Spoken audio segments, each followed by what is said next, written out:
Oh,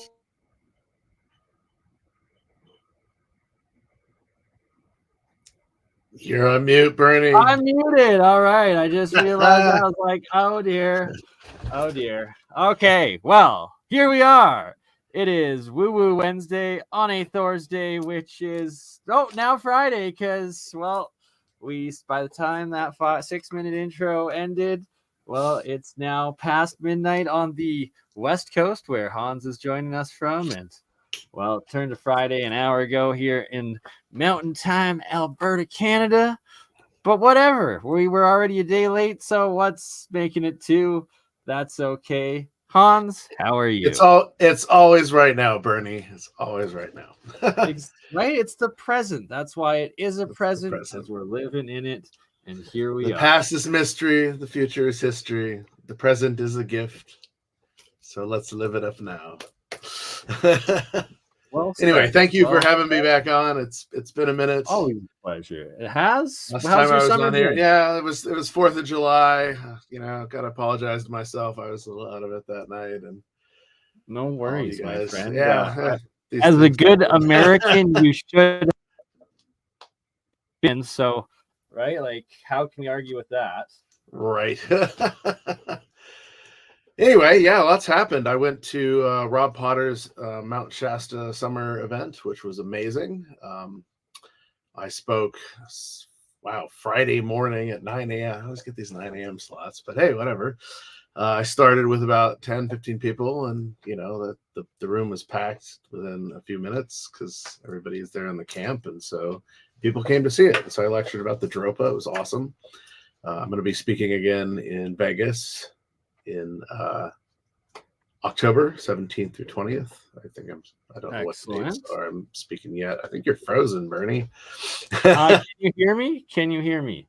We can hear you. Yeah. Okay. So, sorry, my friend Nathan, whose account we're using.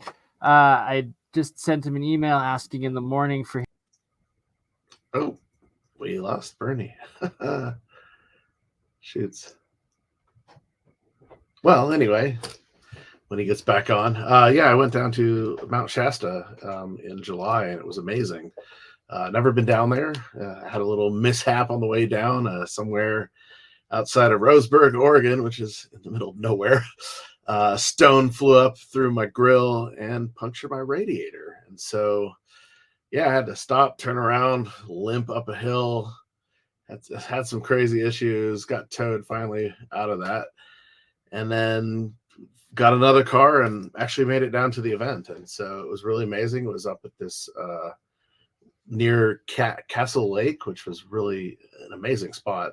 Beautiful water, great to swim in. A couple of us went up there twice, had a good time. But yeah, we were basically there at this amazing event. 4 days, lots of vendors, great stuff. Where are you at, Bernie? Hold on a sec. I'll try and get a hold of our host.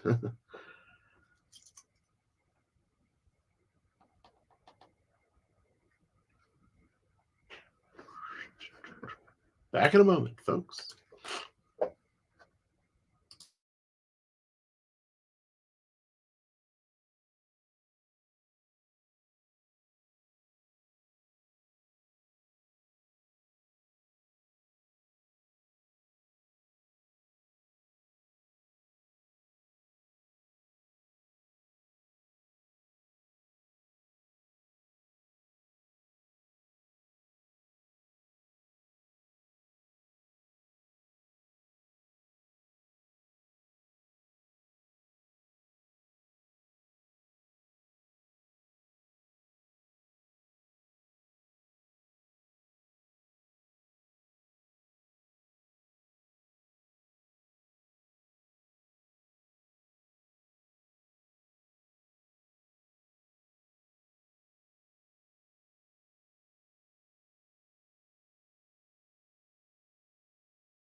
Anyhow, not quite sure what happened to Bernie.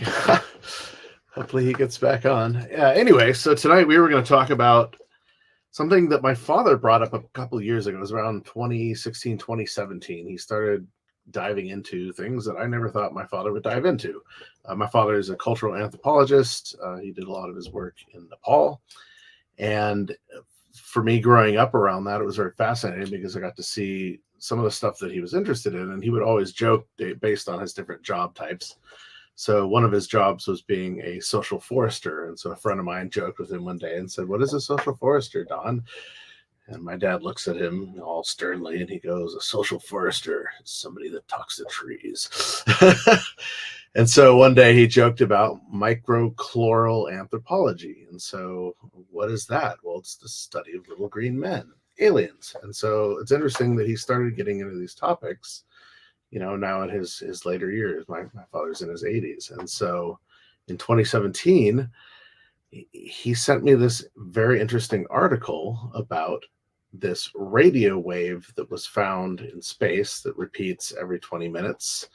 I believe it comes from a similar region as to the WOW event in the 1970s that SETI picked up and kind of became the spark of the book Contact that Carl Sagan had written, and then it turned into pretty much a movie. So in 2017, my dad is sending me this article on these radio waves, and I'm sitting there going, I wonder what exactly that is, because also at this time or shortly thereafter, we received these radio waves from I'm not exactly sure where they were coming from, but are we back? I'm back. Sorry about that. I'm like halfway into. And we got Ben. Ben, welcome, Ben. So continuing on, my father sent me this article in 2017, which I actually share with BurnEye, about these radio waves that were coming from a certain sector in space. And so it's interesting because I started pulling up articles around this, thinking of the WOW event and then Contact. And I'm like, well, why are they coming up with this now? Because this is now the second or third time that they've discovered this burst of radio waves. I think it repeats every 20 or 22 minutes coming from a specific sector of space. And so my thought is there's other information around here. And then NASA comes out with this interesting article about synthetic DNA and how it will help us discover alien life. And this kind of blew me away. And so I shared it with my father, and he turned around and he sent me a bunch of other stuff that he had been researching into. And I started thinking about that. I'm like, synthetic DNA. Well, in Contact, we were sent radio signals, right? And we were sent basically a 3D configuration of a device that could send our mind, body, and spirit, a Merkaba device in a sense, to Vega. Well, interestingly, Oumuamua seems to also come from the trajectory of Vega. I thought more, serious, but that is also in that direction during time and space. And so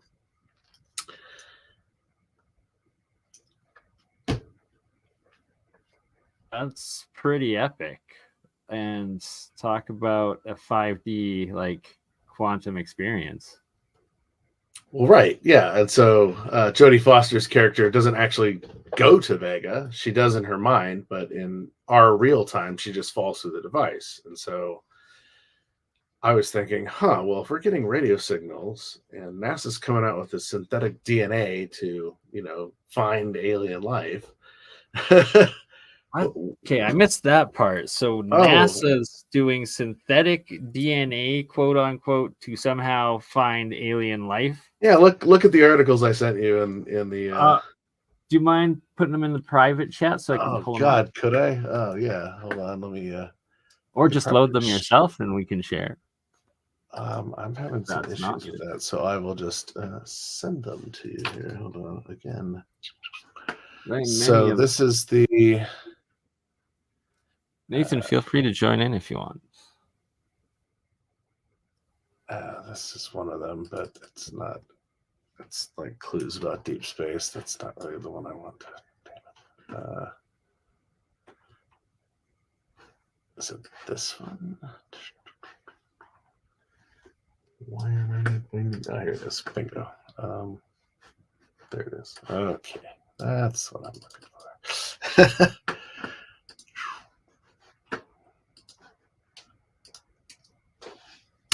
Bam.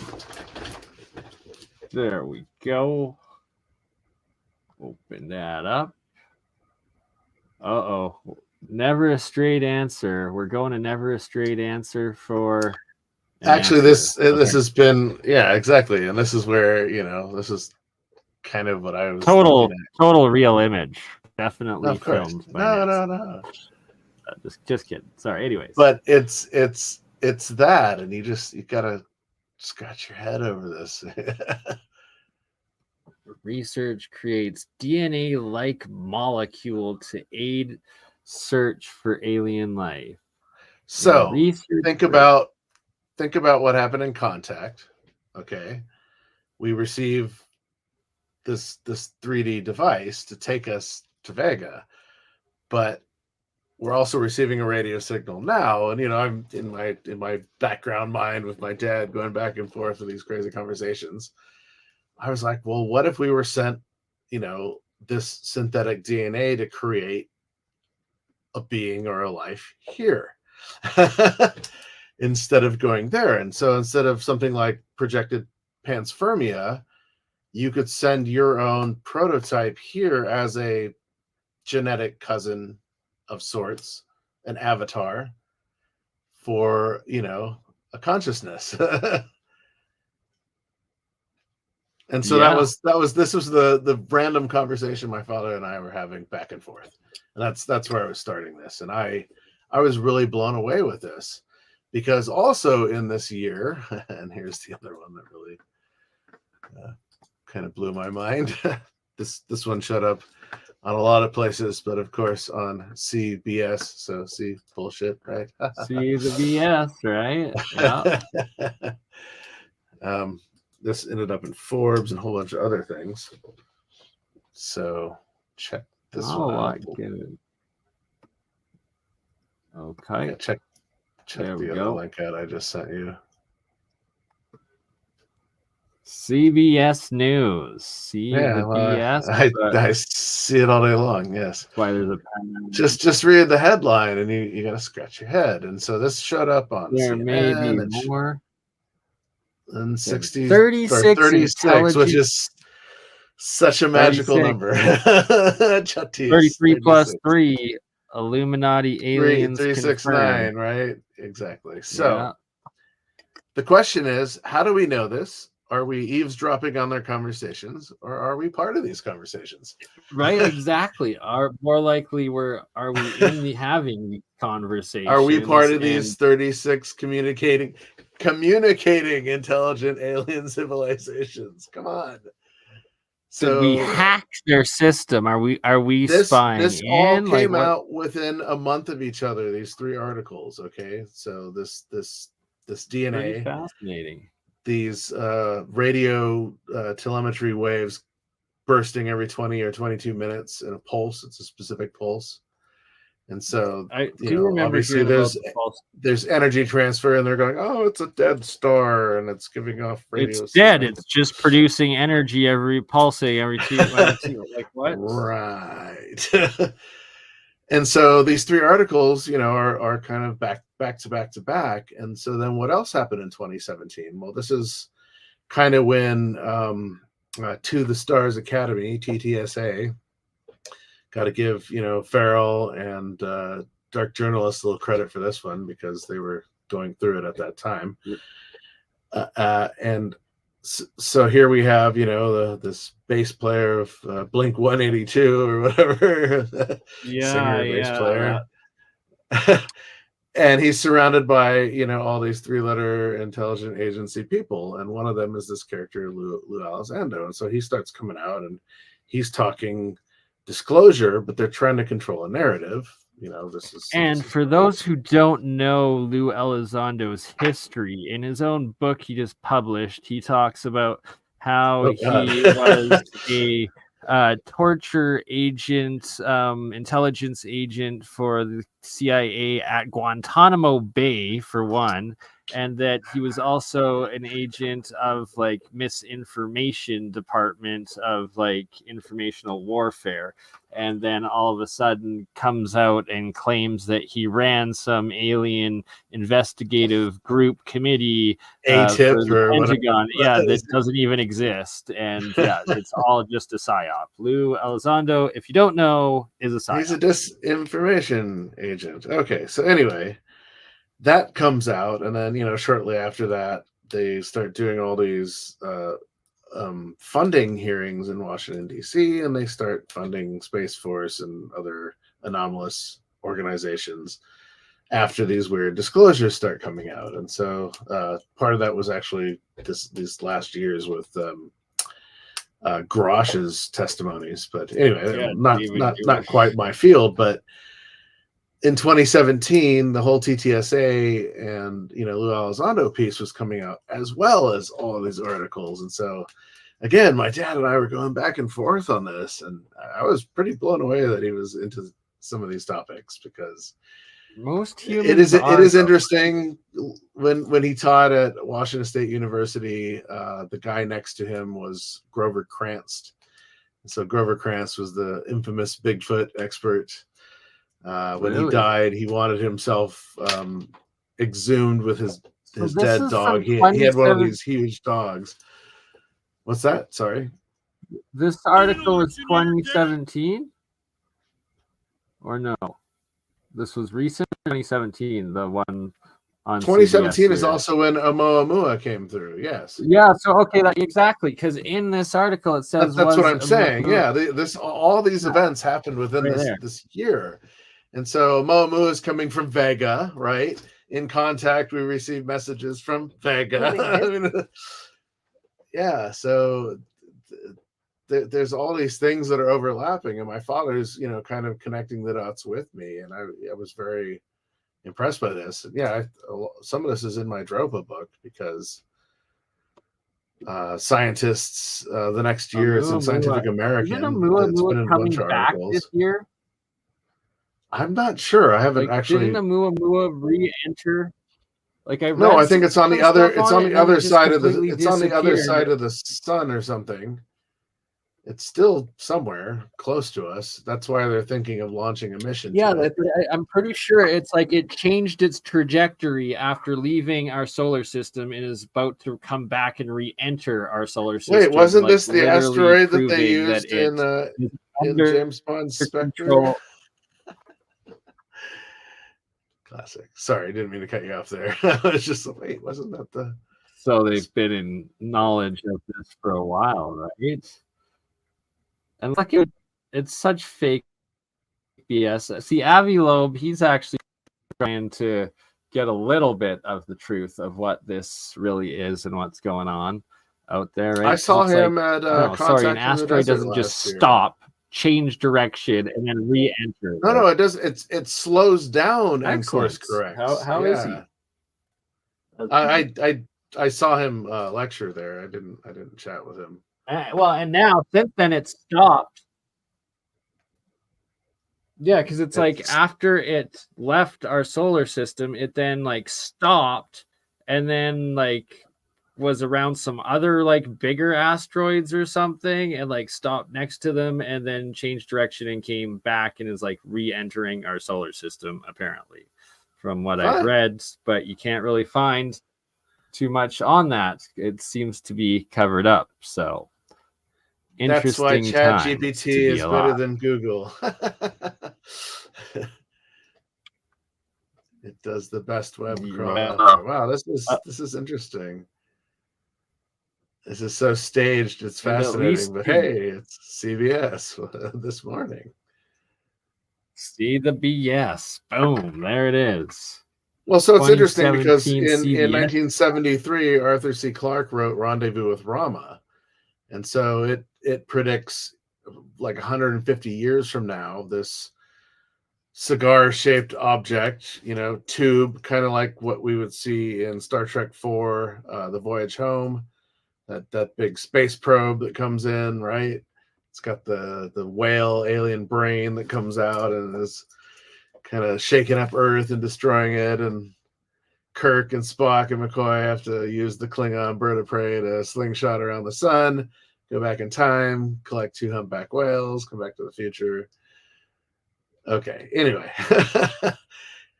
So Rendezvous with Rama is kind of a tube like that, but it's like 50 kilometers in length and, you know, several kilometers wide. And it's also spinning end over end, which is creating this artificial gravity inside of it, which is what Oumuamua was doing in 2017. This year I was having this amazing conversation with my dad. Right, like just so many anomalous, yet what you would see in technology and intelligently designed and controlled systems happening there. Right. Clearly not an asteroid. So again, back to Rendezvous with Rama, it's interesting that these two objects have almost the same story. And so what was Arthur C. Clarke in the know of, right? I mean, he kind of predicted and foresaw over a lot of things. He was talking about Iapetus before any of us really had seen pictures of it coming back from even the Voyager times. You know, here's this yin yang, you know, moon of Saturn that's just it's the moon with a view, right? It's such a fascinating topic. Saturn. We keep coming back to that one. It is. It's the gatekeeper, that 6-dimensional whatever the heck it is. So now that you're back, I've told my story. How are things with you? Pretty good. Pretty good. I've been working on the Alchemy a bit more and trying to get more of Sir Isaac Newton's papers, memoirs, and treatises on alchemy and getting them translated and deciphering them. But sadly, I wanted to read some off tonight, but sadly on my computer, it just gives Latin. On my phone, it gives me the app to translate it to English. Thus, feeling kind of useless with that right now. Let's see. Oh, can we get some English? I don't know. Hopefully so. But I've been unable. It's still about 50-60% of his writings that I haven't gone back through in English translations so far to try to find it. But I hope it's not expunged. I'm pretty sure I did get an English translation of the treatise that wasn't that it was in when I originally read it, and it was missing huge portions that were edited out. This is this one that you're showing right now.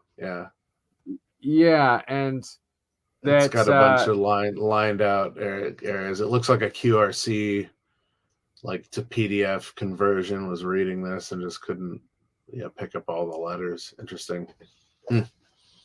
Indeed. And so I've yet to welcome Ben. Good to have you, Ben. This is Hans. This is Ben. Right? Namaste. Hello. Yeah, it's 3:30 in the morning where I am. Oh, sheesh.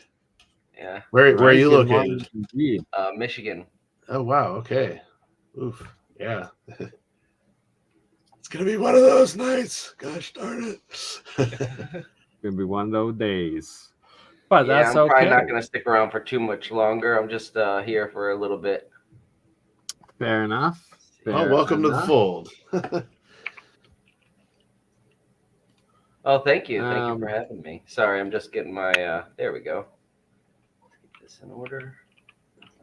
No worries. Good to have you, Ben. What's been up to working on next? I actually just put out a bunch of epic shorts on my channel.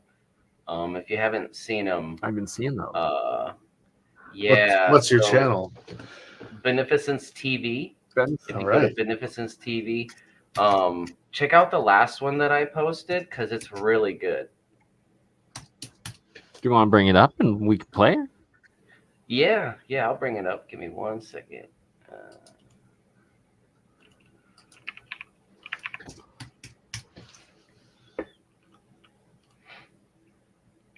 Boom.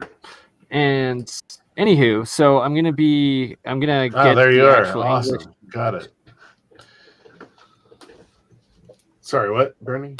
Cut you out there. So I'm going to be getting the proper English translations of Isaac Newton's writings and starting to do episodes reading through them and deciphering them. And one of the main things when you read it is you have to understand when the alchemists are talking about impregnating metals, like putting in feces, different like really disgusting weird things. It's in fact not describing doing those disgusting things, but different processes of the metal reactions in the electrochemical systems. Nice. All right. Okay. Sorry, man. Let you hit play there. An A for making do with what you. Yeah, definitely. I didn't see anybody else trying to follow in Daniel Nunez's footsteps, so I had to step up.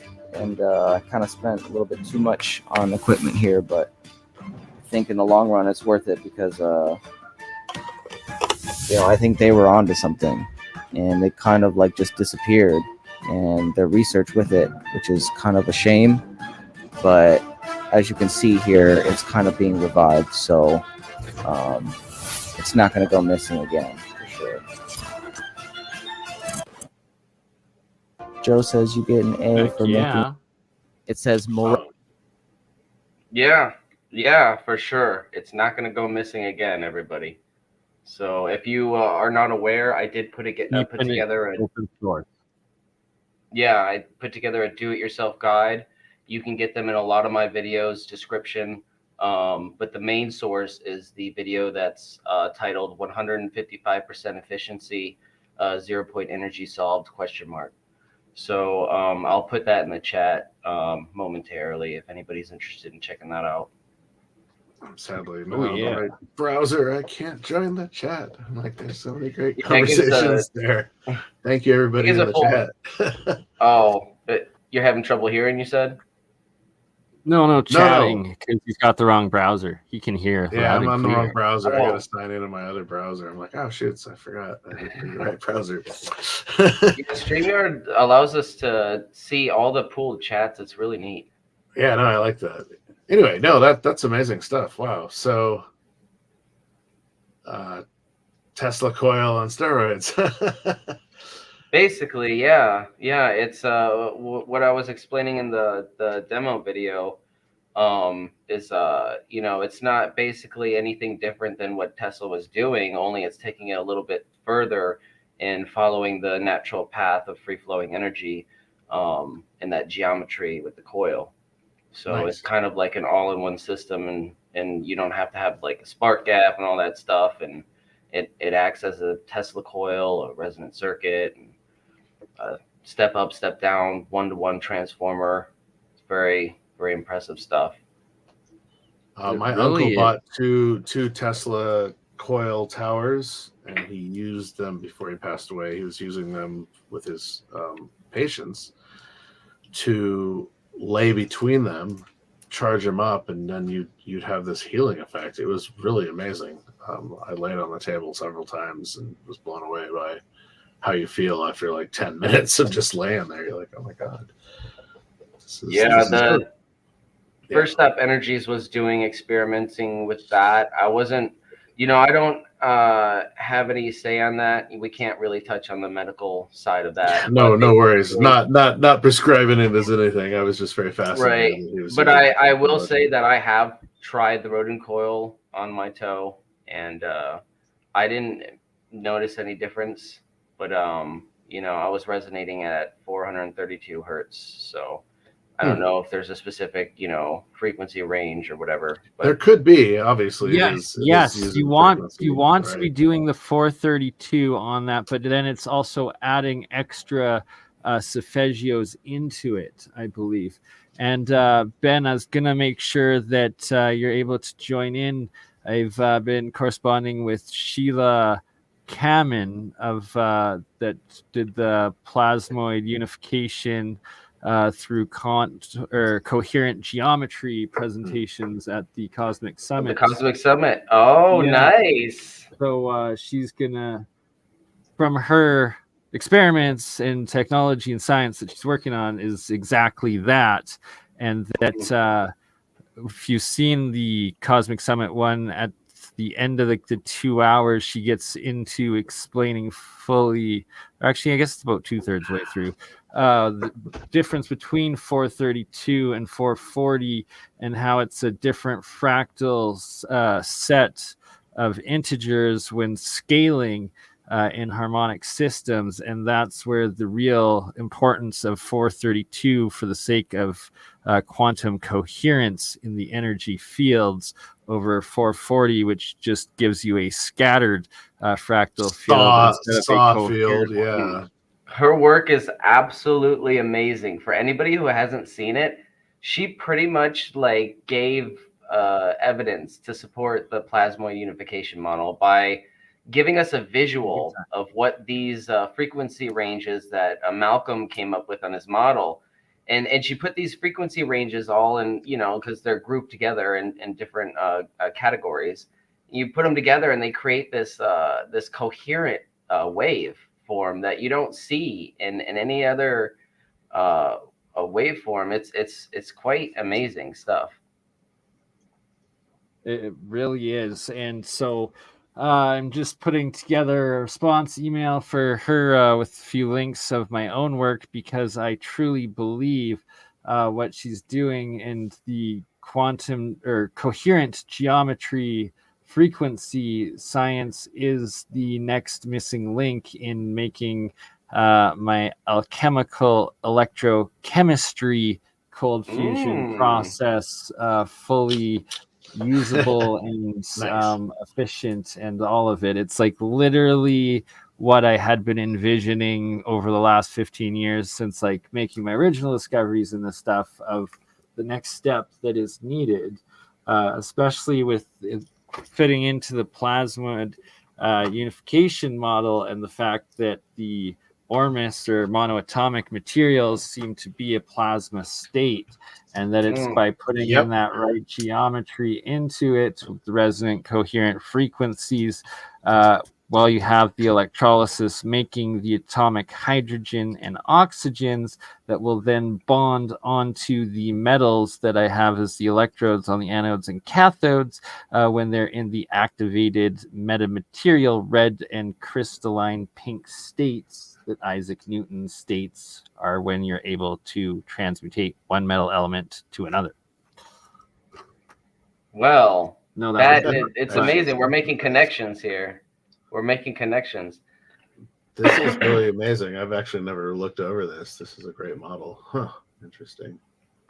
Yeah, maybe Ben, do you mind bringing up the plasmoid unification model? Yes, let's bring it up and delve into it a little bit, because it is fascinating and it's something that I've wanted to get into for all of us, right? Thank you for sharing this. This is right up my alley. I do have an introductory chapter. I do have an introductory chapter on the plasmoid unification model. If you want me to bring that up as well. Go to ascensiondynamics.org. Hold on, let me. I guess I'll share this in the chat. This is really fascinating. There it is. Boom. Boom. Boom. All right. Oh, let me stop this. Oh, okay. Here we go.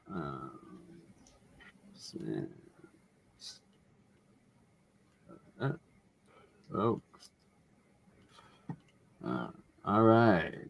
Oh, Malcolm Bendels. Okay. Yeah, scroll down and you get this. There we go. There's the one. Wow. What? Yeah. So. Wow. Okay. Yeah. So there's a lot going on here. I get it. This is so fascinating. But the basic fundamentals is it's broken down into 4 sections here. You can see Scroll The down. Bernie, sorry. Okay, yeah, let's start with the lower left quadrant of the graph here. So you can see it's broken up into 4 quadrants. The first is matter on the lower left hand.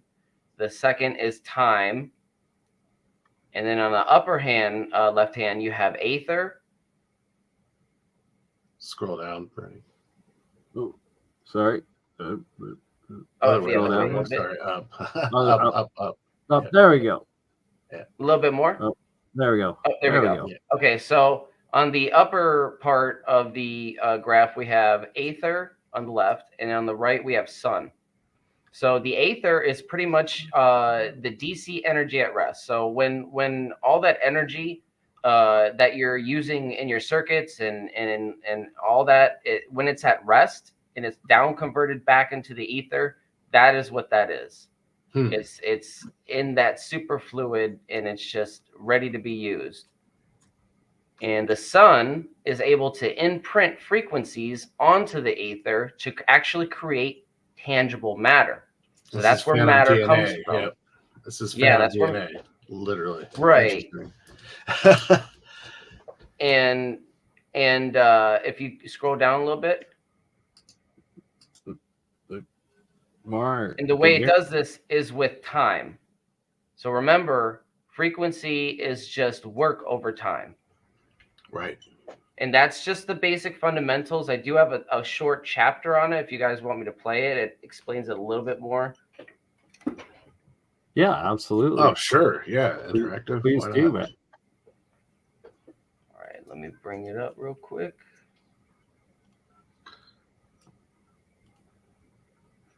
Yeah, and so in the meantime, Sheila's work, she's able to get the frequencies that are in this chart and plot them out in her work, and then get these coherent geometries for them. And I will just stumble at trying to explain it all. It's going to be an awesome episode when we have her on, and definitely am excited for that. I got some questions for her about her rodent coil as well and her setup. So that's going to be like, we're all making connections here. I love it.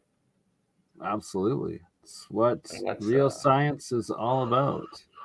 Well, if you need to put together brochures or anything around this or presentation. All right, so this is that's me. My chapter from Divine Science, Episode 1 on the thunderstorm generator and vortex-based mathematics. It's titled Plasmoid Unification Model 101. And I'll put these links in the chat when I get a second. Unification model offers a complex solution to the problem of unifying everything, taking into account the properties and relationships of crystal form, sound, color, time, and angles. This technology revolves around the ancient numerical patterns found in structures such as the pyramids and other architectural wonders. These numbers, when analyzed, reveal a fascinating relationship between various ancient civilizations and their architecture, as proven by pioneers like Randall Carlson. Geometry is integral to understanding the PUM, and plasmoids generate and store charge using the principles of sacred geometry. Malkin's plasmoid diagram categorizes different aspects of the universe: ether, sun, matter, and time. When we understand the relationships between these 4 categories, we can begin to build a picture of how our universe actually works. Ether represents the underlying energy of our universe. It is DC energy at rest, as observed in Marco Rodin's vision. The source of the non-decaying spin of an electron, 0-point fluctuations in the vacuum. Ether can best be visualized by imagining the light paradox. The light paradox refers to a situation where all colors are present, yet there are no colors observed. Imagine you have a beam of light. If you take light going into a prism, you can see that light splits up into its frequencies and contains in itself all colors. This paradox arises when light contains a mixture of all possible colors. However, due to a phenomenon called color subtraction, when all colors are mixed together in equal amounts, they cancel each other out and no colors are perceived. Instead of perceiving a mixture of colors, The result is a perceived absence of color or white light. So the ether is everything and nothing all at the same time, but it has different like depending on space. right, but depending on the different modalities and mechanisms of it, different forms of everything come out of it. So this is how we can have everything and nothing all at the same time. So it's very hard, and it was very hard for me to wrap my brain around until you think about it in terms of only a godly creator consciousness or like higher dimensional Ein Sof, right? This is truly right. understand, right? But It's like you'll go This insane is the trying to nothingness from comprehend it which all at everything comes. Yeah. This is the basic analogy, though, and I had to come up with another analogy through ChatGPT just to help me understand this next. And this next analogy might help you understand. I don't know, like it helped This me a paradox highlights the similarities between the ether, So because the ether analogy after contains this within one. it all time, matter, and color. But Yeah, this it's like energy DNA. exists in a realm where there is no time, matter, or colors. Still confused? I don't blame you. Let's try another analogy. Green balloon, Imagine yeah. you have a magic toy box that can turn out any toy you can think of. How cool would that be? Now, this toy box is a bit magical because it can make all the toys appear and disappear instantly just by thinking about it. But here's where things get tricky. Sometimes you want to have all the toys in your toy box at the same time, right? It's like having a big party with all your favorite toys. However, the magic box can only hold one toy at a time. So, you can only play with one toy while the others are waiting in line. The ether paradox is kind of like having all toys and no toys at the same time. It can be a bit confusing, just like the paradox of having nothing and everything all at once. But sometimes, these kinds of paradoxes help us think about the deeper mysteries of the universe and how everything is connected. So this is the paradox, and this is what our society lost through ignoring sacred geometry. By not learning the wisdom which was transmitted through ancient texts, wisdom was enshrined in, for example, the Great Pyramids so we wouldn't lose it. It makes sense. What is the one thing that would be left after a global calamity? Giant megalithic structures made out of stone. The sun acts as an intermediary between the realm of ether and the realm of matter, facilitating the flow of energy and the emergence of physical existence. The sun has the ability to imprint frequencies onto the surrounding energy called ether, transforming it into matter. It could be speculated that the interactions and movements of energy within the ether could potentially align with the recurring pattern of the 3, 6, and 9. Furthermore, in this hypothetical connection, the sun could be envisioned as a focal point or generator of energy within the ether. The energy emissions and processes associated with the sun could be seen as one manifestation of the underlying energy flow or vibration identified in the 369 pattern observed by Marco Rodin. So this actually was confirmed by Malcolm himself, my theory on this, because again, he hasn't released much information on the plasma unification model, so I had to kind of intuit some of it. And he's a big fan of the show, so it's Malcolm approved. Putting on our vortex math lens, the sun can be seen as the number 9 or the source of this energy at rest. Then we have time. Time is seen as the mold that shapes matter, with different dimensions, both 4D and 3D, playing a role in this process. Malcolm makes an analogy of transitioning from the sun to matter. This transition necessitates the involvement of time as a crucial element. Malcolm explains this transition by likening it to converting direct current into alternating current, which involves adding timing or time as a factor. However, traditional methods of conversion results in a loss of energy. All matter inherently possesses frequency characteristics, with time and the sun playing important roles in shaping and transforming energy into tangible matter. Malcolm argues that since time is mutable and can be reversed or sped up, light, which travels at a constant speed, serves as a reference point for proving that matter is fundamentally based on frequency in relation to time. That's where matter comes from, the interaction of frequency and time. Aether is a concept that represents the underlying fabric or essence of the universe. It symbolizes the infinite, formless, and all-pervading energy beyond physical matter.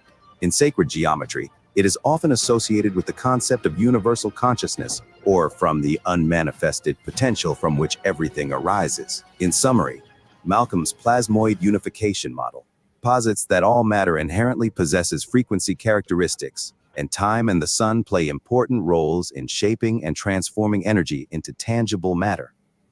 Diving into the So that's my chapter on Plasmoid Unification Model 101. There are different chapters here. This is a full documentary on the PUM and vortex math and how intricately they're connected, and some of the backgrounds of the geniuses behind them.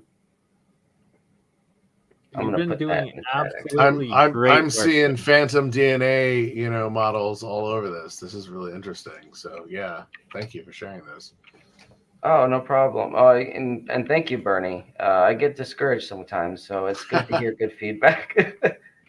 No, this Right? is As we all right. do. Good idea, Bray. Right. This is right up my alley. I mean, I love this stuff. Yeah, it is it's a full hour and 23 minutes. So like when you have time, like watch it. It's a great like I watch it all the time just to brush up on, some of the details, but I took a long time to put it. Yeah, and some of these videos I take a long time to research them and make sure that they're as accurate as I can make them, whatever mistakes I put in, if I have an addendum or something, I'll put it in the pin on the comment. But usually that's very rare. Oh, it's weird. I found you on Rumble. I didn't find you on YouTube. I need to re-add Rumble. Rumble's good. Yeah, Rumble is Anywho, good. sorry. No worries.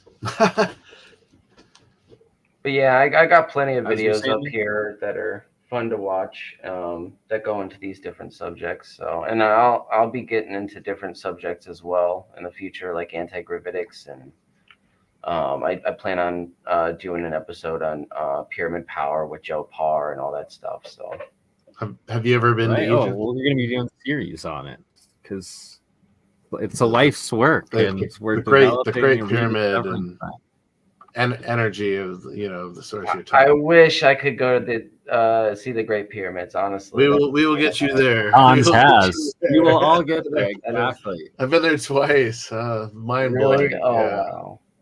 No, So I would be in awe. there. No, I would be totally geeking out. Oh, we all will be. Well, you do when you go into the. I was talking about this actually yesterday on a interview with Ryan Belly, and so when you go into the King's Chamber, whatever they call it, if you go in there as a general tourist, you pay about $300. They take you up through this narrow corridor into the Grand Gallery. Then they take you up into the King's Chamber, and you have like a half-hour experience.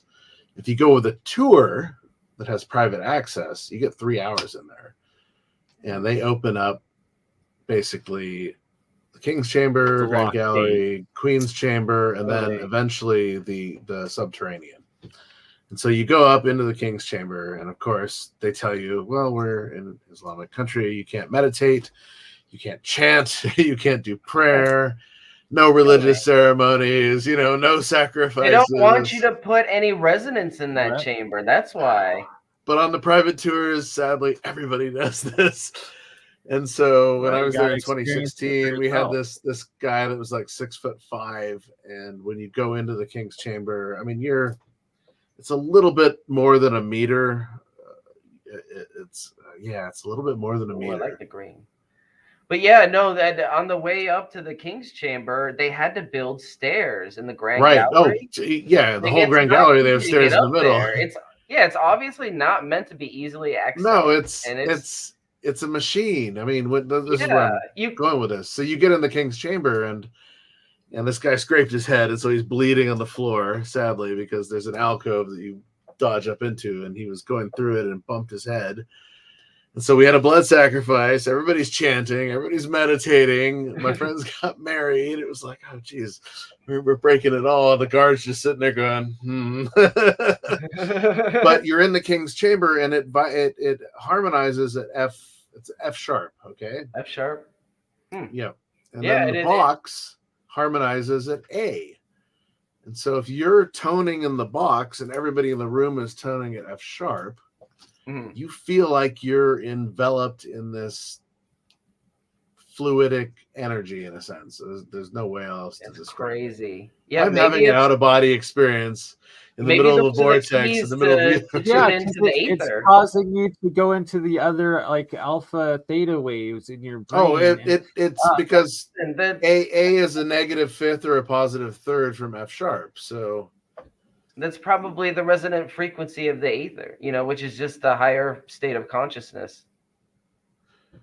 For me, that blew my mind. But then I like to go to the subterranean, and I'll go down the dead end shaft, as they call it, and that thing's a little less than a meter squared. So you're crawling through on bedrock, and it's ripping you to shreds. And there's like a half-inch thick salt on the ceiling that people have carved their names in. Like, why is there salt down here? Because there was water running through this place, in ancient past. Salt water and electrolyzed water. Bingo. It's coming up from the well shaft, and they let you look down it. This is why only on the privateers they let you down into the subterranean. But you look down, and there's 3 layers that go in different directions. You can see it looking down in the well shaft. And so I go down before anybody. I want to go down there first because I've just had this amazing out-of-body experience in the King's Chamber. And then I go all the way down. You're going 500 feet under the bedrock. I mean, you're in the bedrock, but it's like almost 2/3 of the length of the pyramid. And then you get down there. I go down the dead end shaft all the way to the end of it. It's about 65, 70 feet. And at the end of it, it's cemented off, and there's a drill hole through it. So it obviously is not a dead end shaft. It goes elsewhere, but they've cut it off, and that's why they call it this. I'll turn off my torch. None of my electrical equipment works anyway outside of my torch. And so turn that off. I'll tone and then silence, and the silence becomes deafening. You're like, God, stillness. It's so loud down here. What is going on? And you're realizing I'm not hearing anything. It's all internal. It's like your own vibration. And so you have the out-of-body experience, and then you have this amazing grounding experience. And I can see why, after this place broke down and was no longer a functional device, the ancients would do their ceremonies in there. I mean, initiations. I can totally see why this would happen.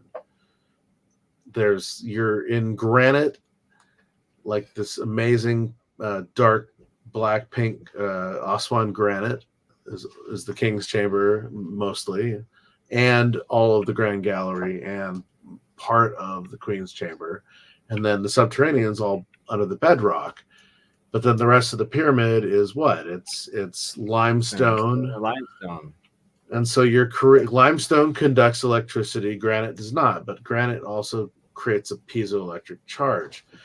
And so you're creating a super capacitor battery, like charging, right? There's so much to the pyramid feel power. Like you're in a damn machine in that thing. But those were my 2 experiences, and I would love to get you guys there. You would have the most amazing We will time. do it. It's a 3-year plan. 3 years from now, the Middle East will be either flattened enough or settled and peaceful enough that we can go back and also we're going to build a better future in a 3-year plan, get us there. And anyone watching that wants to come on that tour with us, save up and make sure you're ready in 3 years' time for Egypt. But this month. Okay, so I wanted to bring this up real quick because we're talking about ancient technology. I see that here. The pyramids are clearly a machine. Yeah, the pyramids are clearly a machine. If you look at them from the inside and you open your mind up a little bit, right? And I just want to explain how easy it is to induce bubble cavitation and induce a nuclear electromotive a nuclear electric collapse. It's as easy Still as getting on. Still ringing getting. a bell. I don't even So know. as Well, you can see, this is one of those. Yeah. So this is one of those You singing can- bowls, yeah, you can strum them. Yeah. I don't. and know. you Strum can again, see strum like it. Sorry. No, you're good. Oh no, I'm sorry. But you can see the water is actually jumping up, right? Yeah. Yeah, It's sorry, not Ben. Do you just- mind putting that to full screen when you hit play, my friend? Thank you. And look, Yes. it's going way, way, way high. So I think Yeah, green, see, yeah, it's I knew it. jumping way up. Yeah. Like it's not just bubbling like you would think it is. Like and that's because the bowl is at a specific volume, It's like which the is producing a trampoline specific... double bounce, right? Like the coherent, Right. like.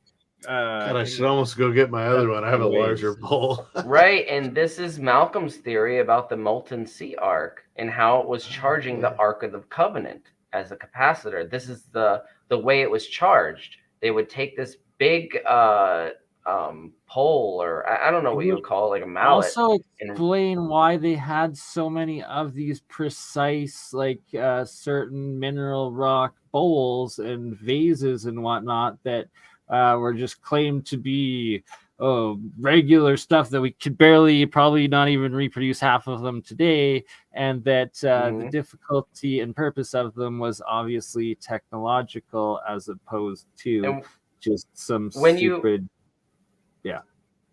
When you induce bubble cavitation in water like this, it's very stable and safe. So you imagine doing this in a small bowl and then being able to pour it into a capacitor, which is just a bunch of wool. And that's basically it. Exactly. So that's a major part of the cold fusion, the cold electricity, the Baghdad battery, but also the pyramid power of the ancients is that it's so simple of materials that are like right, and the plasmoids are the missing ingredient. We look at these little jars and we're like, how can this power? So, but the plasmoids, because we're thinking with destructive firepower, Welcome, this Nathan. is very different. Hey, Nathan, how you doing, man? What's up, guys? Hey. Good morning. Good morning. Good morning. Welcome. Hold on, let me turn off. We got the whole gang here, almost. Gang is back in fill out my town. chair. It's the Woo Woo Wednesday crew meets Fringe Friday Science crew all in one. Yeah, it's a fractal geometric. Ooh, what you got for us? Oh, check it out. We're talking about the pyramid, right? Yeah. Yes, sir. And please put it on full screen before you hit play. Thank you. So, granite and water is electrically conductive. It is. Okay. And it acts like a sponge, so it'll suck up all the water into it and keep it in there. Really? So when I was he in was just telling us that on stream the other night. Now, here's the thing. If you put it in the water, you can check the water, it's not conductive. If you check the granite out of the water, it's not conductive. But together they are. So when I was in Egypt, Yusuf Iwan had this pillar, and he had the different Mohs scale rocks that are found in Egypt on it, and he had an electrical rod, and he would go through all of them, and a few of them had some conductivity to it, but limestone was the one that was just leaping off the charts. Granite didn't have hardly anything because of its crystalline mass. You'd think it was different, but this is, the pyramids were like an outer core. Mason's saying you have to have the water and it together, and then it does actually make it the granite. Yeah, no, that's key. Right. That's really, really interesting. Soak it. Because you look at all these sites, and what were they all next to? All these ancient sites that are using these rivers, these layering and effects. oceans. They're right next to rivers and oceans. Yeah, like Yeah, it's a running fluoride. water. Yeah. Sorry, what was that? It's the fluoride that's making it conductive. We have it in rainwater. We also have it in our water here in California. They put it in there. but it's causing a chemical reaction, making it conductive. Interesting. Yeah, I didn't know Well, that. and also seawater as an electrolyte too. Brackish Well, yeah, so goes in right. as well with it too, and just also the flow of the current of water as water moves. It's an ion river, ion flow of charge as well that can be used for them. And then another thing that's not really been mentioned or considered is they could have had water wheels in a lot of the areas in these pyramid, like throughout Giza plateau and stuff, all of the caves, the channels, any canals, like a lot of those spots, it looks like could have been built for water wheels, which, then it's got the mechanical power. That's actually a really good point. Peru's a little different, man. The pre-Inca civilizations that built a lot of the waterways in the mountains of Peru, mind-blowing. They knew how to direct water, how to create water pressures. Very, very fascinating stuff that you see in Peru. At Tipon. Tipon's an amazing site where you see some of that. Yeah, I was blown away in Peru. But in Egypt, obviously, there's two water systems there. One isn't there currently. It was called the Nile. And so there's researchers that think this, not just myself. I think Randall and some others are in this category. But when the Halcyon Comet event happened and the Halcyon Comet broke up over BC all the way into Persia and Iran, all these different chunks splashed down. Some of them splashed down the Mediterranean. All that would have been jungle back then, and water washed up and over this salty water from the Mediterranean into the northern African plains around the pyramids and caused this saltification over time. Right, and the if you look deserts, from the satellite salt pits that are there. Yeah. The Germans looked at satellite plottage of this and were like, "This is an ancient, waterway here. There was water that came over quickly," and so this is also interesting. I was chatting about this yesterday with Ryan Velli, but in Libya, they found on the border of Egypt and Sudan and Libya, they found this massive underground water aquifer, and so there was a huge project. In the early 90s, late 80s. One of the reasons why they took out Gaddafi was because no, of course. And sadly, the whole water aquifer was bombed, and there's a lot. So was his canals that were going to grow like new garden oasis of Libya. Well, so I got into it, and this is the weird part. I was looking at recycling programs. I was working with a company called Precycle at the time, and so the whole idea behind Precycle, ingenious idea, is if we have to recycle something, we've already lost, right? Okay. So if you bake into its existence the ability for it to be recycled, reused, right? Make it reused right. And so I was looking into Precycle programs. I lived in Hawaii for a minute. We were trying to convert a lot of the biomass there into like those clamshells that you get for to-go packages at hotels and restaurants, because everything in Hawaii is shipped there, and it was really sad to see that. It's like all the styrofoam's coming there. It's like, why? You have this biomass from the cane field. Worst. Totally reused. No wonder all the turtles and dolphins are dead. You get school projects involved in this, and you can get a hotel. I mean, it was a great plan. Anyway. Regardless of that, that's my IP. Just kidding. But regardless of that, I started looking into, well, every country has a waste project, and so how do we get rid of some of this waste? And in the middle of the Libyan desert were these huge, cement sections for the underground irrigation system. I mean, you could stack 3 semi trucks inside of these things in both directions. That's how big they were. And some of them were damaged in shipping. And so they're just sitting in the middle of the desert, derelict. I'm like, why can't we reuse these? Cut them up, make them into, a place where you can put potable soil or water systems.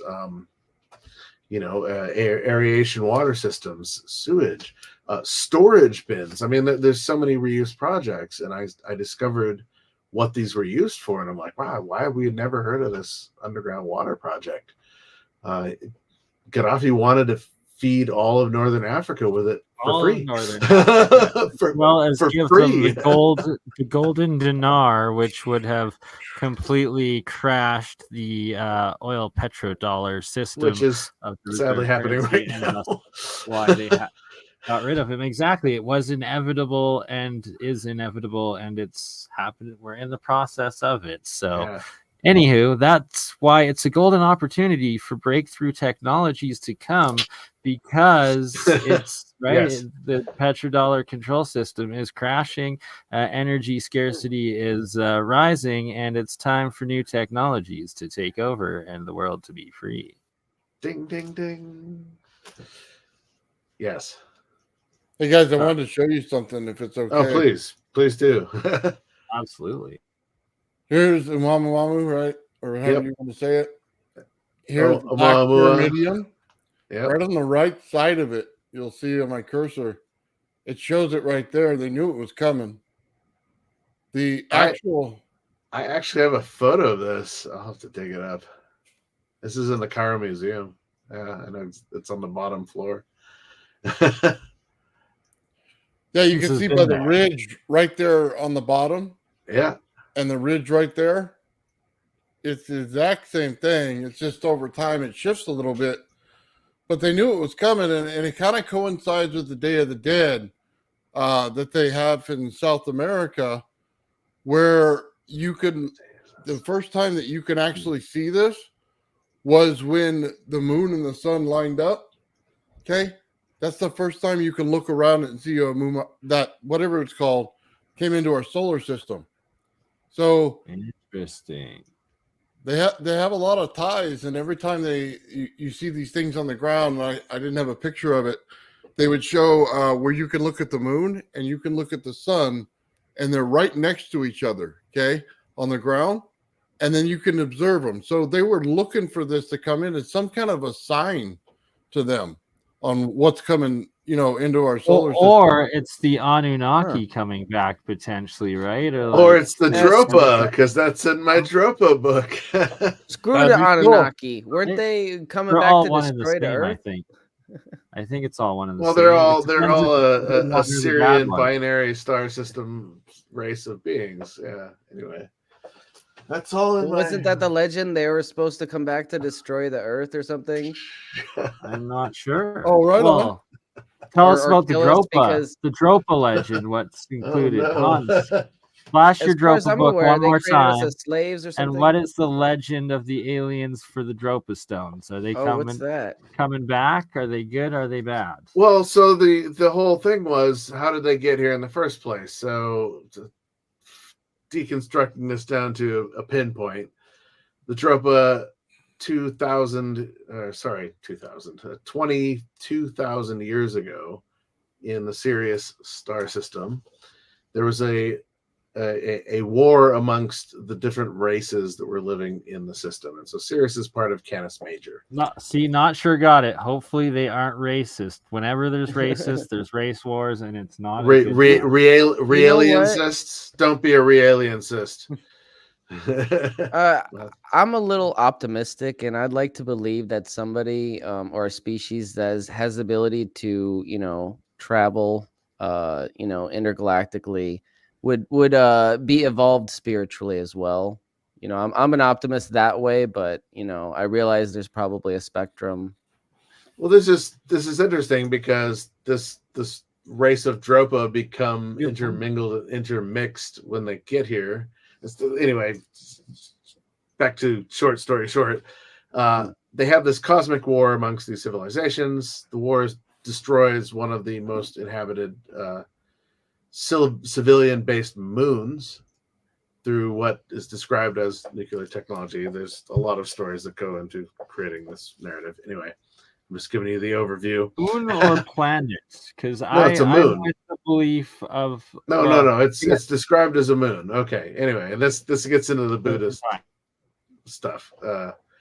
Keep going. And so they end up coming here 10,000 years ago after their scientists discover basically we can go to other stars.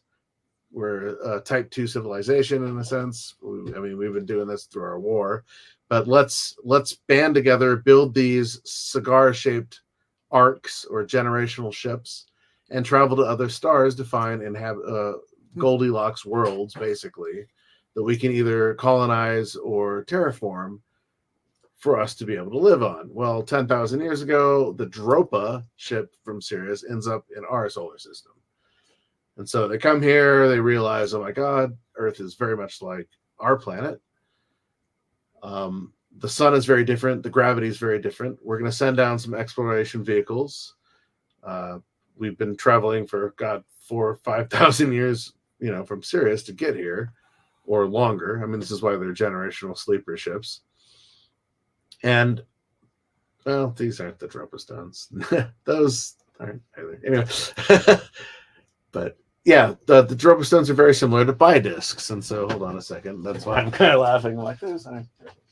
Right? Because Hans has actually lived in Mongolia and actually has real ones. Nepal. Nepal, sorry. Nepal. I got that wrong. Sorry. This is a red jade Chinese. It's a Chinese Bidisc. And so the glyphic writing on it is Proto-Chinese. It's before most of what we see today with Mandarin and Cantonese Chinese language. This is all glyphic writing before it, and the Dropa stones are described very similar to this. But sorry, can you hold that up one more second, Hans? Like to try to get some of the glyphs focused in on. And it's like, this is how you know this stuff isn't forged or faked, because before AI and to have to go in and get proto languages, to come up with the actual exact hieroglyphs that were pre the current language, it's just how the accuracy and the amount of work to get that right. It's just crazy. But now AI is proving when we get the databases of all of these UPART artifacts of proto languages, like Proto-Sumerian, like Proto-Hieroglyphic, like Proto-Sanskrit. Speaking of alien script, this new LLM, what is it, Yama script, AI is they're comparing it to an alien. What? Interaction. Yeah, no, you got to look this up. Yeah. And that also is, I should have sent you that article as well, because that was kind of part of where I was going with the synthetic DNA. Okay, how do we spell this script? Llama, Llama. Just look it up under articles. They're describing it as it's beyond alien. It's so fast and incredible. Sorry, one more time. Llama, Yama, right? Like Yama Sutra, my friend. that's Kama Sutra. That's funny because that's what we called our crew when we were in Peru. Yama Sutras. I like that. Yama Sutra. Gotta be invented. Right? Did I get it? Hold on. My business colleague sent it to me. I'll find it here on my phone real quick. I think I didn't get it. I got something else.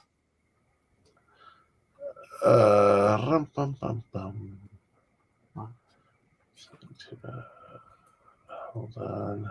Weird.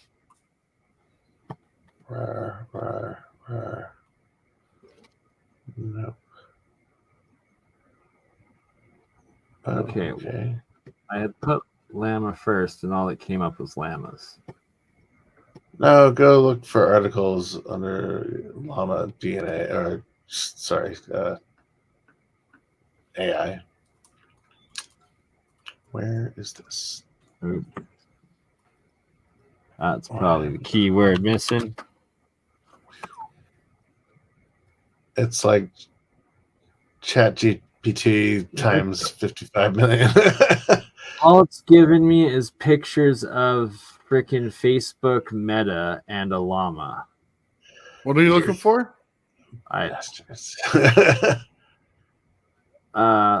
Spell it out one more time for Nathan, please. It's LLAMA, but it's an AI. Just like this is what I'm getting when looking that up. No. That's not useful. Right? Like, Like seriously, just no, don't put script. Yeah, I not want us to see. No, you want an article. You're Just looking for an This article. one, cool llama. Put up llama AI alien. Cool and, marketed. Yeah. No, anyway. Alien. Yeah. No, go back to all, not images. Come on, brother. This is not an image. Oh, okay. It's because I'm only on images. That is the. I want to see the script. So many pictures of llamas. It You're is looking for the alien pictures? Is that what it is? bro. You're definitely hooked on. No, I'm the looking for the Yamasutra. script. I'm looking for No, the script. you're hooked on the Yama Sutra there. I'm sorry. What? No. What? None of that. None of the AI llama stuff. All right. Artificial intelligence. Meta's open source LLM. Yeah. It's 405 billion parameters. Yeah. They call it alien intelligence. Yeah, alien intelligence. Right. Yeah. What? Multi-dimensional llama AI. What the heck? Rabbit hole are we going down here? Alien llama AI. What? So again, it's like what have we been receiving from this llama hole. radio? Look at the llama hole. Hashtag llama hole. Hashtag AI llama hole. Ooh la la la. Okay.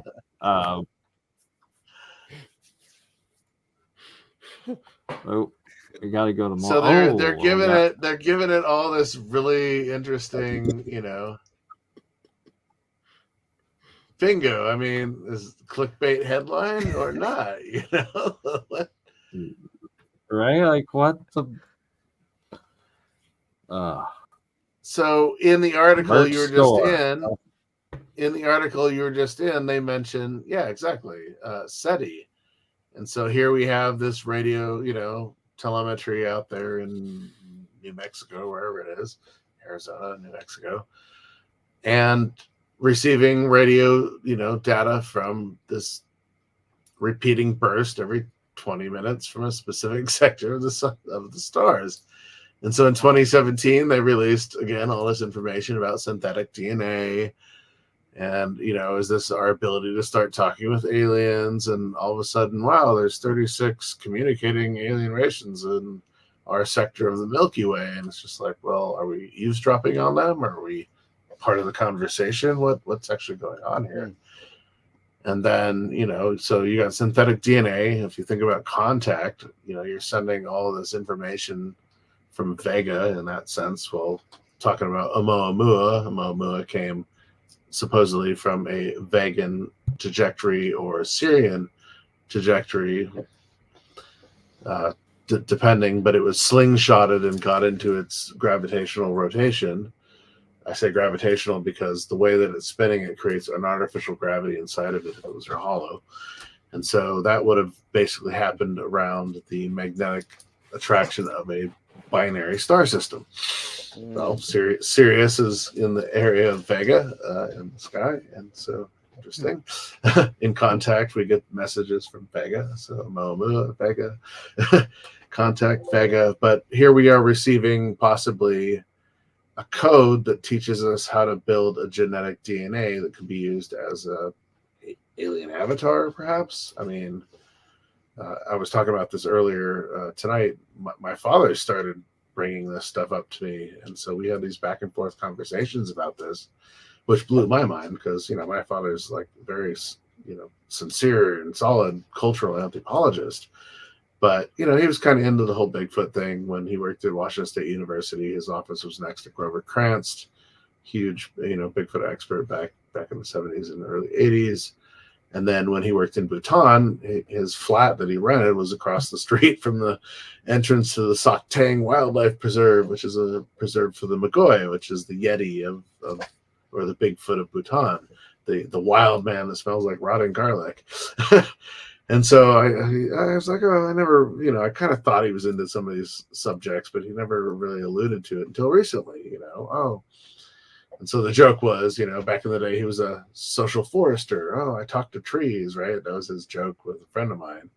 And then he started talking about studying microchloral anthropology. And well, what's that? Well, it's the study of little green men. And so, microchloral anthropology. It's a joke. It was my dad's joke. Okay. But if you think about it, microchloral, right? Little green or little blue green. And anthropology is a study of humanity or man, in a sense, so little green men. Oh, it's a brilliant pun. I love it. Oh, seriously. And it's also a dad joke too, so it's right up my alley. So that was, his whole shtick. But, in the last few years, he's been sending me these crazy articles all the time. And in 2017, we started corresponding over radio waves, synthetic DNA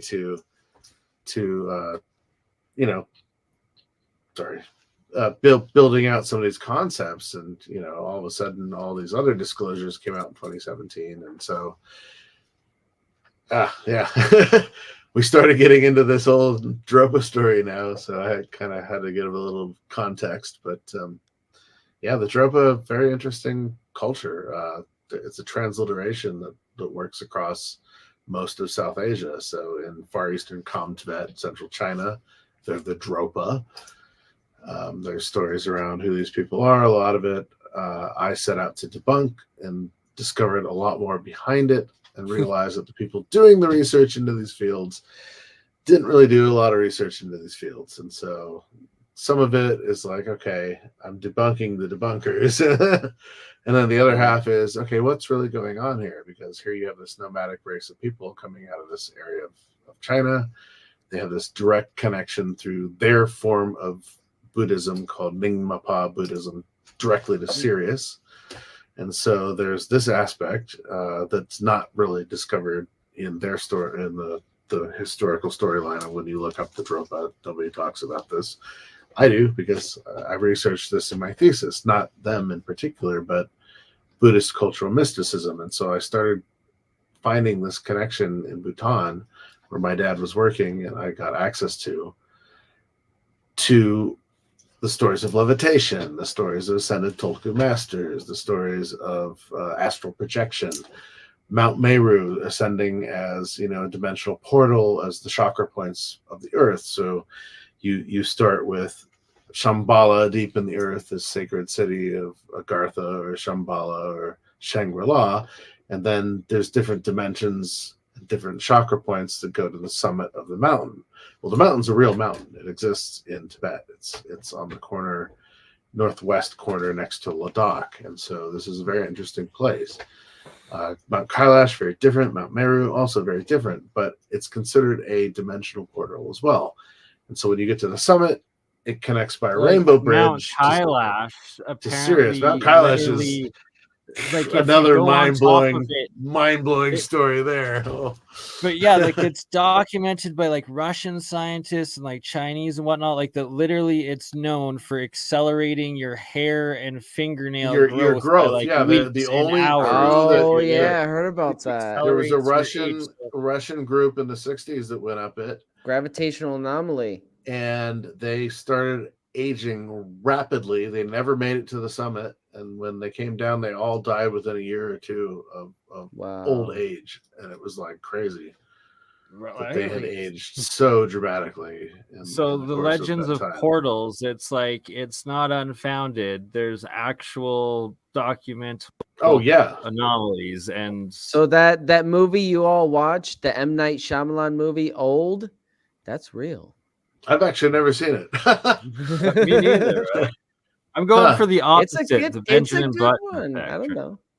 He's a hit or miss, you know. So. He's been a lot of miss more than a What hit. a twist! What a twist!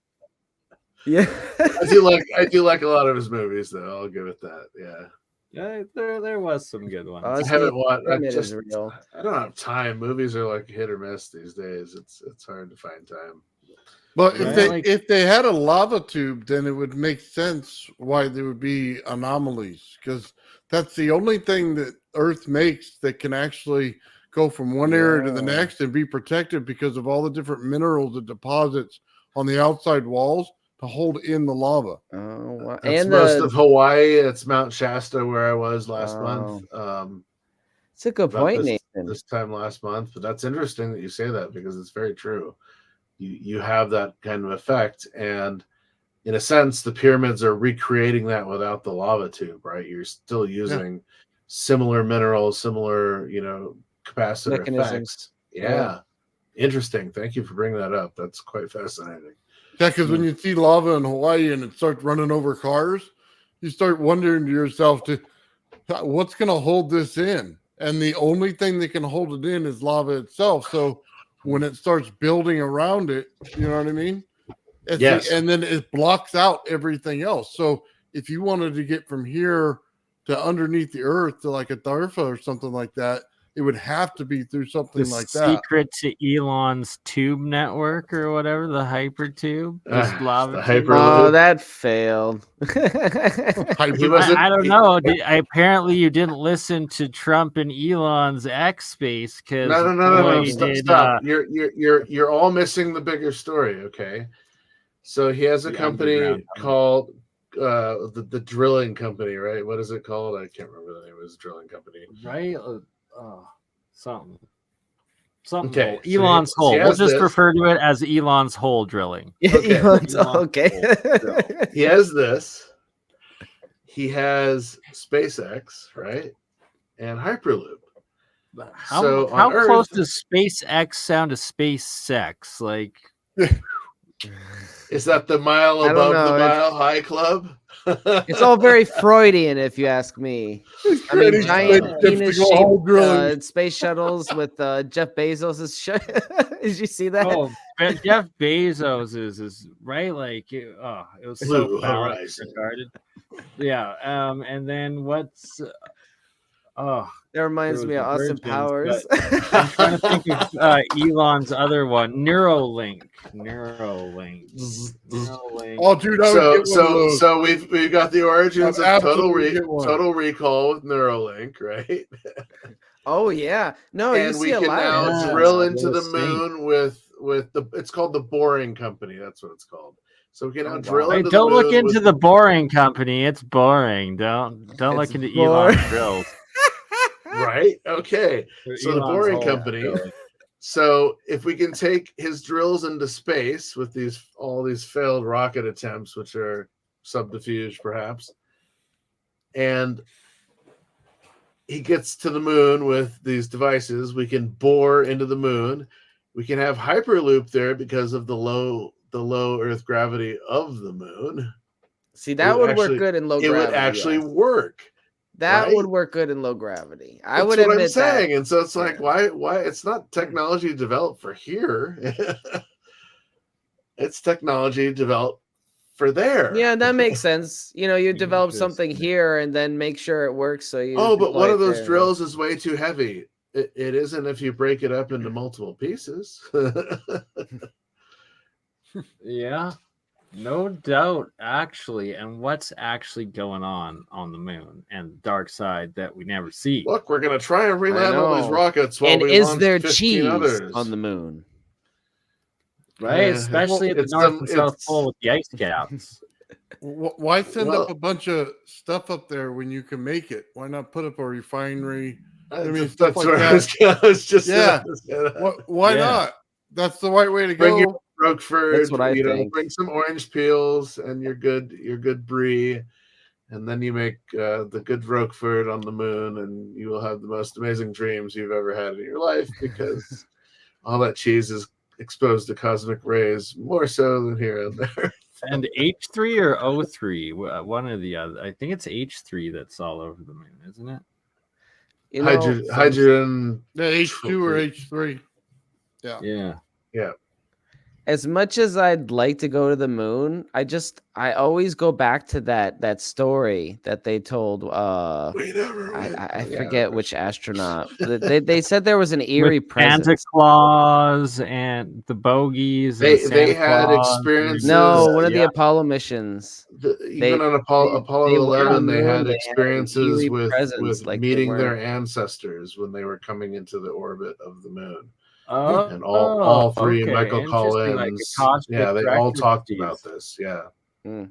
But they said So, when they like, were I on the got it. surface of the moon, they felt like they weren't welcome. They were being watched, right? Yeah, Yeah. they were. Have you seen the lost tapes or then the lost radio transmissions? Like they literally are describing like the being cut, chased around yeah. and shit. Like it's crazy. Yeah, it's No cra- wonder they look like clowns. No, just kidding. It's interesting stuff. And then I don't know if it's real or not, but it's like that jerk who went around and he tried to get one of them to admit that he was on full Joe of that. Rogan's recently, actually. Oh man, what a jerk, man. I would have punched him too. What did he do? Bartrell or whatever his name is. all the flat One of the Earth- astronauts. Yeah, he kept the on flat bugging earthers this up. Yeah, astronaut. he bugged Buzz Aldrin, and Buzz Aldrin punched him out. Yeah. And then he went to somebody else's house. God, who was it? It was not. Don't mess with Buzz. Yeah. It was Toy Story should have taught you it was that. Don't Armstrong. mess No, he with went to Buzz. Armstrong's house, and he didn't want to answer any of his questions, and so he left. And Armstrong's like son, Neil Armstrong's son or whatever, was like, "Can we call the CIA to whack him?" And they had left the mic on him, and so he caught all this on tape. Bart, Wait, Bart, what? Bart, something. What? Yeah, no, he talks about this on Rogan, but it's also in a funny thing happened on the way to the moon. Anyway, you guys all look it up. That's the name of the video that it comes from. I'm gonna have to.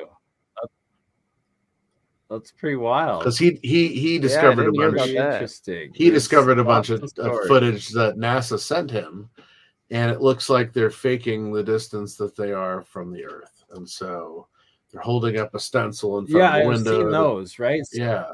So that's all part of this Yeah, video. yeah. I was So always what skeptical. I suspect but- is like There's if the a lot of lost tapes fakery, but I'm are sure real, pretty then sure it's we- like they probably pre-recorded stuff. Yeah, it's like that we actually went, but they had pre-recorded stuff and fake stuff for whenever they encountered anything or whenever anything went wrong, and then they just put that on and switched over to the private channels, sort of thing. That's what I Right. suspect to be the case. That makes the most logical sense. Who I think knows? out of that. Who knows? Yeah, no, I always thought it was a healthy Right, dose of like real, like the real and pre-recorded, but because they did have still shots that they pre-recorded, you know. I have a book that I sadly typed from a client of mine years ago. It was sitting on To the hype up coffee the TV. table. And I'm like, no, it's one of the anniversary Apollo books. And I'm like, I really want to borrow this. And so I just borrowed it. Never didn't end up working for the company after a while. And so I never actually brought it back. I have it on my shelf. And man, I see what Widener is talking about with lines in the photography where you can literally see where the edge of the front screen projection is with the edge of the set. And they're in almost every photo. It's unbelievable. they have faked the atomic blast when you see them. Like you see all the stuff. All along those the way, houses that are rippling apart are all models. But the camera doesn't move. Yeah, exactly. Exactly. The camera doesn't have any shocks Yeah. coming to it. It has no blast coming to it. It looks perfectly clear. Well, I right? was always wondering with those ones. Well, with those ones, there should have been radiation interference Yeah. in the actual yeah, blow out footage your of camera. the film, right? Like, I was No. like, where the F is that? And, like, clearly. Where is Clearly, camera? that's Well, it's fake. miles away. Camera. But still. Well, at least what they released to us, right? Yeah, we don't have a zoom that good. Okay, not for an atomic blast. I'm sorry, it doesn't work that way. I love that our Not from the 60s. orbiting satellites of our own planet can zero in on a golf ball in somebody's trunk 3 stories underground in a parking garage and read you the label on the golf ball. But when they show us photos of the Apollo landing sites on the moon, they look like Twinkies in a rubble field. I mean, it's like, Yeah. can we not? The LRO has better camera technology on it than most of our satellites that are photographing a golf ball in the backseat of a car in a parking garage. You know, Did you see the ones they have of Mars where it says it's not actually red on the surface? Where it's oh yeah, I've actually different done the color? adjustments. So Richard Hoagland talks about this in his book Dark Oh, Mission. Richard Hoagland's great. Yeah, Hoagie. But Cydonia. it's interesting because I started, Cydonia also relates to ancient Egypt. And so the whole land of Phoenicia that wrapped around, it's along the 33rd degree parallel where all the pyramids are and the Sphinx is called Cydonia. Well, what did NASA or Farouk, the NASA Egyptian scientist, name this area of I believe he named it. I might actually be wrong. I know he was part of the Apollo stuff. But this is also the early 70s when we went to Mars with Viking. So yes. And interestingly, with Viking, real quick, they discovered water in the atmosphere. So there was water discovered on the Viking mission, but they never talk about it. It's in the papers if you read them. But There's water in space. of course, and right. this is what I was going to ask you guys. There's What ice caps of Mars. There's what ice your caps thoughts of the are moon, about fluidic space? But real quick, the area that they were most observing around Mars was the north 33rd degree parallel, right? This area that Hoagie talks about, where the vortex would spin in a tetrahedron or a reverse tetrahedron inside of the Earth, and right? and Yeah, where so the mount. yeah, giant, Hawaii, all these volcano is major there on. sites, major activities are. Okay, this is the 33rd degree in a sense. Okay, and so this area that they found these derelict pyramids on Mars and the supposed face, right, is on this 33rd Cydonia, degree definitely north a face. parallel, and they named it Really? Cydonia. And so here we have this direct relation Wow. to the ancient Phoenician commissions. Boom. Nice. Cairo like- is an Arabic word that means Al-Kahir, or Al-Kahir, and it is the city of Mars. That's what it means, Cairo. Is the this city of Mars. evidence of a Stargate, everybody? Oh, wow. Potentially. Robert Robert Mach. recording this somewhere. Who was it? Robert Mach? No. Wait, go back to that real quick. Yeah, absolutely. Oh man. I said Stargate, I got excited and knocked shit over. Interesting. That's Mount Olympus, the largest volcano back to mountain Mount on Meru. Mars. So here you're connected to Sirius through a Rainbow Bridge. We're looking at the Rainbow Bridge right here. Oh, that's Thank you. cool. Thank you, Bernie. Right? Okay. Nice. And where else do we hear of the Rainbow Bridge connecting us to other worlds? Well, this is the Bifrost and the Nordic, legends. Right. Okay. But when you're in the Yeah. Himalayas and you're on the Tibet Plateau and you're on the roof of the world, in a sense, right? The Milky Way would look like pardon my French, an effing rainbow in the sky because you don't have any light pollution cutting it out. I Right. witnessed this in Peru. I was blown away with looking at the Milky Way in Peru. You're at 13,000 feet and it's right there, and it's a rainbow that stretches from the top of the mountains to the horizon. And so, is this your Rainbow Bridge symbolically as well?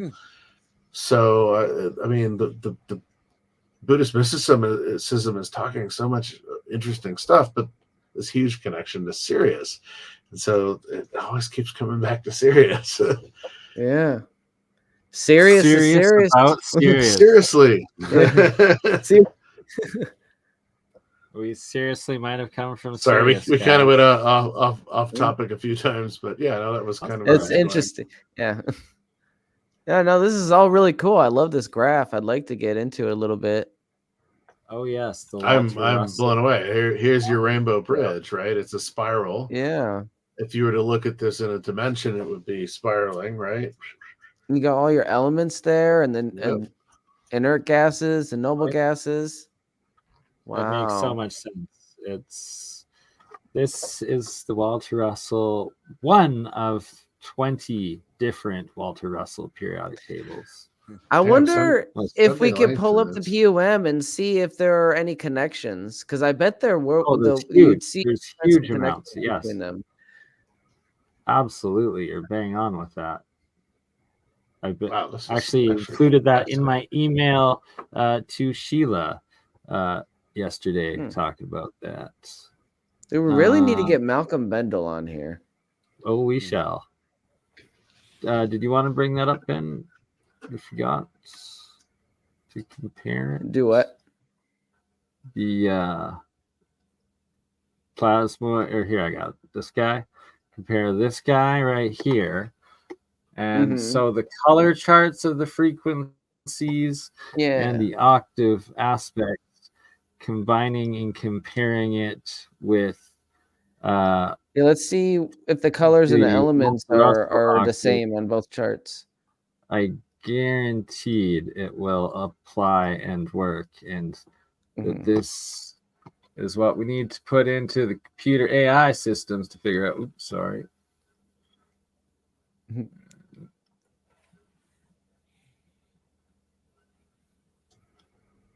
Like Cobalt and there looks like a lot of them is in the yellow. Them Solomonic sigils. Can you go up? Right. TCM. Yep. So aluminum's in the 5th octave.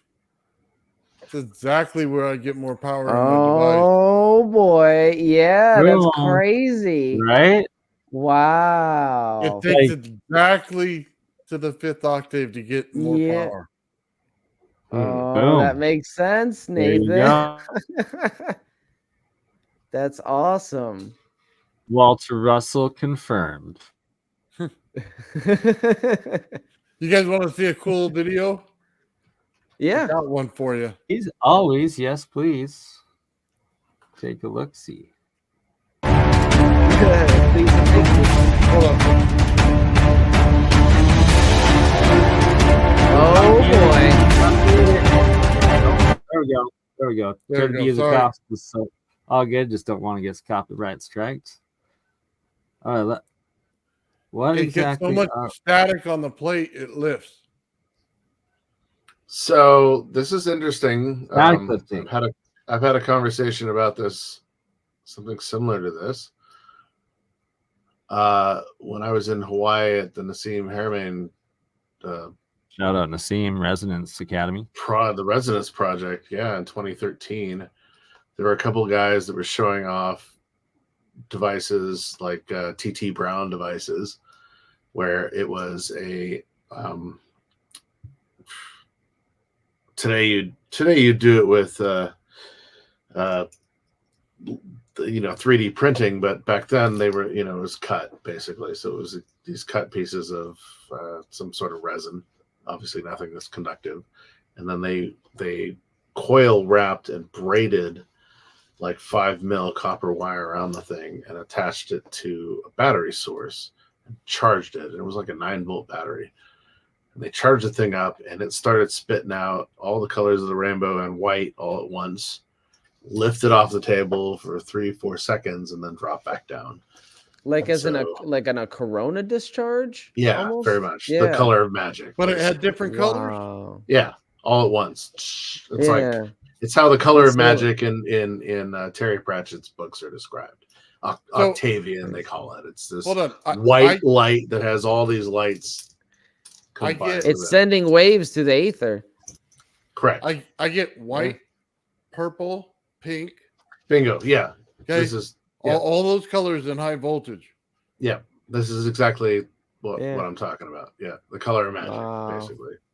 Yeah, it all That's so depends on cool. how many So here, amps I put into fantasy it. writer talking about this in his books about magic, and it's literally what you see when you see these devices go off. And so I was blown away seeing this. I mean, and I'm an artist. I'm not a scientist, so in my mind, it's like, what am I looking at?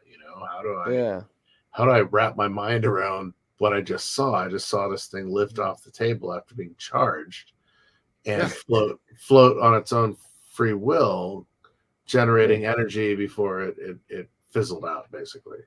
And so that's laboratory bench. I mean, if you could plug that into a battery that continually generates, then man, you've got lift forever. Hans, you really need to track that guy down.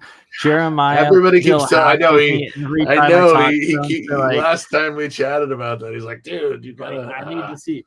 But one interesting aspect of that rainbow coloring, and that what Mehran Keshi teaches with Keshi Foundation with his nano coating with flame, when you right before you get to the red hot level of a metal of heating, before you get to that state, you'll actually turn it. It'll turn like a shimmering silver and then to rainbow color.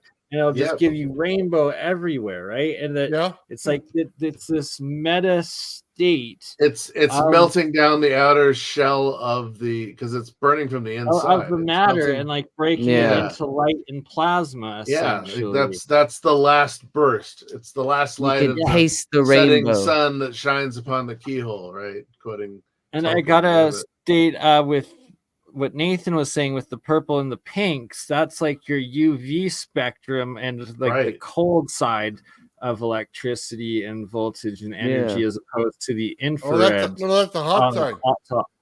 It's I get that with my Tesla coil. When you start to get really, colors, so it's like inverse here. It's inverse. That's interesting. Because you have to add amps to get the different colors. So depending on how many amps you get, the color you get. So it'll go from pink to, you put in less amps, it'll get to a purple. You know what I mean? And it'll go back and forth. One thing I wanted to do was rotate it and then put in like a butane torch to it and just heat the metal while I was doing it. I bet I can get a bunch of yellow and, you know what I mean, whites and stuff like that to come out of it. Definitely do experiment with that. So Ben, you were talking earlier about amplification of light and light sources, and when you start overlapping light, you get this pure white light. Well, this is what red, green, blue is, and so when you use a red filter, a green filter, and a blue filter, and you overlap them in that Venn diagram in the middle, you get a brilliant white light. And so, and interestingly, this is kind of the alchemical light in one aspect, but then when you combine pigments, right? So red, green, and blue, you get this rich alluvian black, this prima materia. So here we are with the alchemical symbols, right? You have your fire and your light and your soil and your water. And so the fire of the light is what creates this white brilliance. And then the prima materia, I have to just interject quickly. Metamaterial creates the darkness. Anyway, this is exactly what I need to learn. No, you're bang on with about is the alchemical. Symbolism. So that's what I'm going to state and show right here is that the ancients were very advanced in their understanding of elements and their different states of matter, and that in fact fire is plasma, the highest state. Then you have water, which is liquid. You have air, which is a gas, and then you have earth, which is a solid. See, that all makes sense now. Matter, and that flame, all makes sense. Plasma, that's up. It goes up. Air, that's a gas. It also goes up. Well, earth, that's a solid. It goes down. Water, it's also a solid, and it goes down. And that earth goes further down than the liquid. So what's the line going through the pyramid? An air and earth? Yeah, so those were the heaviest of the middle. Sorry, I think it's the middle ones. Yeah, see, these are everything above it is in the atmosphere, and everything below it is attached to Earth, and the other way around.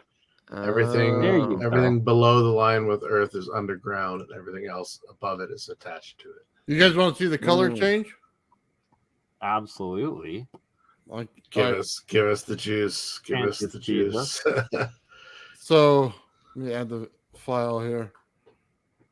Oh, it's not up on there. Okay. Thanks, Bernie. This has been a fascinating evening. Right? Like a lot of connecting dots, and it keeps coming together more and more.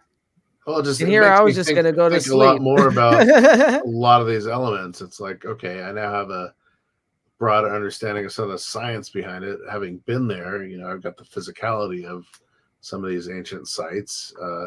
Now we're expressing, how they're working in a plasmoid or piezoelectric state, which is what was Originally, thought. I was going to build this thing as an atmosphere motor, and well, I failed.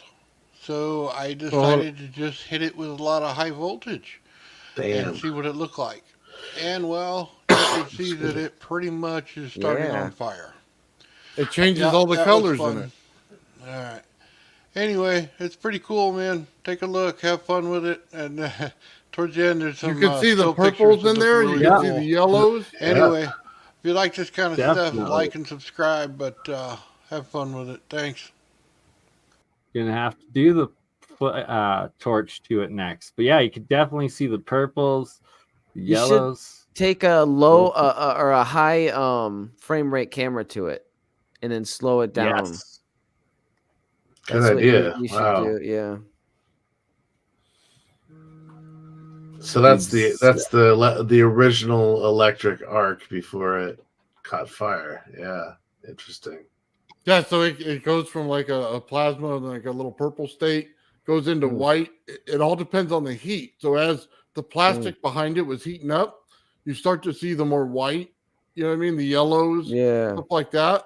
So that's why like a plasma torch with some aluminum as it's spinning would probably put off a beautiful rainbow. So just a little high voltage fun. Interesting. I got plenty of those. All righty. Well, we're almost at the 2-hour mark, so I'm end it now just because then we can try out the AI feature and get several little shorts automatically made out of this, and let all of you lovely people get some sleep or rest or back to your work and projects. And Ben, Nathan, probably see you later tonight for Fringe or Free Energy Friday. And Hans, my man, always a pleasure. Thanks again, brother. A pleasure. This was nice talking to you. Thank you. Likewise. Sorry you cut out. I kind of had to take the torch and just storytelling around the campfire. So it's Hans's show on the Woo Woo Wednesday on a Thursday that turned out to be Friday. So let's do this again next actual Wednesday. And until then, my friends, we will see you this evening, and ta-ta.